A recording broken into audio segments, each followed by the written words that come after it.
The tension between Israel and Hamas has reached a point of no return. In the last 4 months, 163 Palestinians have been killed by Israeli fire. Israel, that's facing global condemnation for extreme action, says it's only defending its border against infiltration attempts by Hamas. Tensions are escalating at a time when the U.S. has already squeezed funds for Palestinian refugees. The U.S. is asking the Palestinians to fall in line or suffer.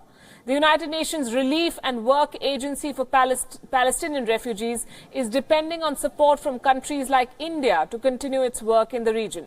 WION's West Asia Bureau Chief Daniele Pagani sent us this report.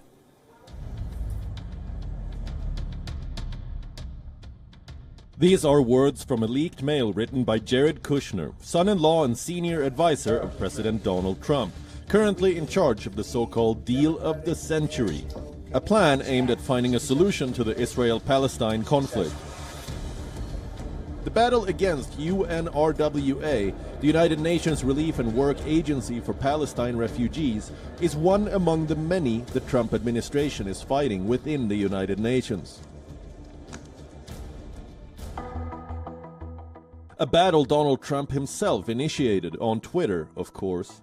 The U.S. administration had been UNRWA's largest donor for years, but Washington has decided to slash its funds from $365 million to $65 million.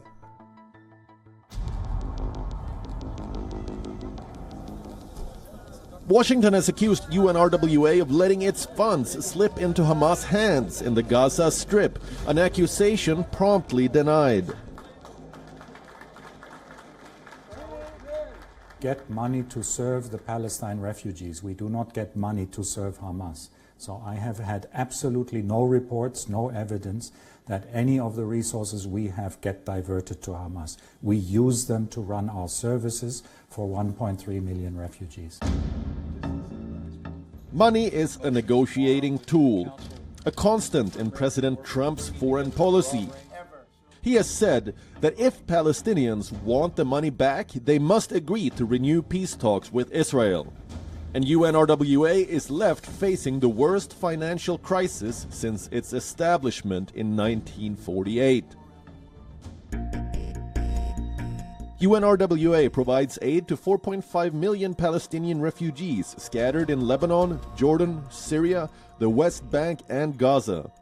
It provides schooling and grants access to healthcare. It's a major employer in all Palestinian territories, helping families secure loans for their houses. We now have a situation where education, the school system of UNRWA, is facing an existential threat. It may be that we don't have enough money to open our schools for 535,000 children, not just in the occupied Palestinian territory, Gaza and the West Bank, including East Jerusalem, but also in Syria, Lebanon and Jordan.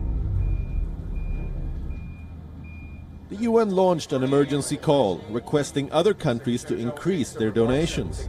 Among the many, India answered positively and increased its share from 1.25 to $5 million.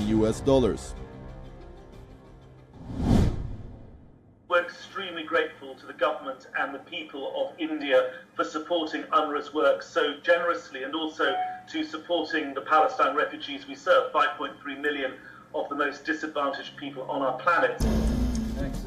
Emerging powers could fill the vacuum left by the United States. But as of now, UNRWA is running on empty coffers. The situation could be particularly hard for Gaza, where half the population lives below the poverty line.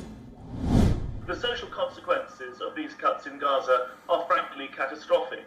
In many instances, an UNRWA food parcel is the difference between your family being above the poverty line and below the poverty line, being food insecure or not being food insecure. UNRWA's salary, a salary at UNRWA for an UNRWA worker in Gaza is often the difference between poverty or not poverty. And don't forget that many of the bank loans in Gaza are guaranteed by an UNRWA salary. So there's an extreme risk that the banking system itself would be deeply affected. So it could be catastrophic, frankly. And in a situation where people have been living under blockade for more than 11 years, where there's 95% of the water is undrinkable, where there's an electricity crisis, where there's a public health crisis, where there's a crisis in almost every aspect of human life. People are extremely fragile, and when you start to tinker around with service provision, when you start to cut services, indeed, the impact will be unpredictable, it will be dramatic. The world is still waiting to understand precisely what the so-called deal of the century will be and how Jared Kushner intends, using his word, to solve once and for all the Israeli-Palestinian conflict. As of now, witnessing an enormous cut to the United Nations agency taking care of more than 5 million Palestinian refugees does not seem to help the conflict to come to an end. And now we're taking you to a school in Pakistan that has become a shining example of pluralism. In Karachi, a school is functioning out of a temple, and children from all faiths take lessons from their Muslim teachers. They're street children. An NGO is taking steps to change their lives. This is not a common sight in Pakistan. Set in a shanty town in Karachi, this school runs inside a temple and the teachers belong to the Muslim community.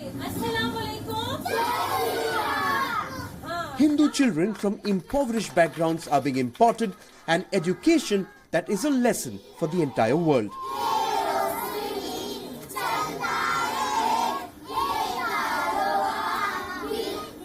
We are working on education, so there is no any kind of discrimination like religion, like sect, like caste. So it is different because our team is Muslim, and we are working on a Hinduism children.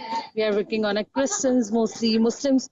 Muslim also can, but the majority is Hindu children.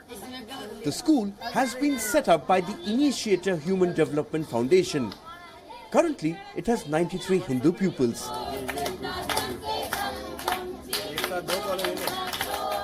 Most help their families earn through begging, collecting scraps and selling small items. We are taking their earning time. They go on daily basis, like they are going on begging. And we take their time. In this time we send them on school. So it will a very big challenge for us. The school runs in 2 shifts. Morning classes are for girls, while the boys come to school in the evening. They are taught basic courses and thereafter sent to government schools for formal education.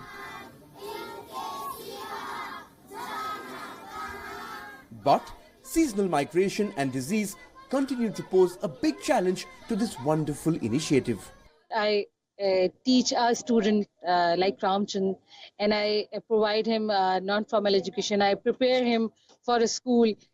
After 1 or 2 months, he migrated their village. So it will be very difficult for us that we prepare a child like he will go in a school, he will join a school like other children, but he migrated from this kind of community. Another irony is that Rahman Colony, where the school is situated, has the biggest notebook and furniture market in the city. But for these children, books and chairs are but a distant dream. They also face a constant threat of being evacuated by authorities. Yet, despite problems galore, this school is bringing communities together and setting an example.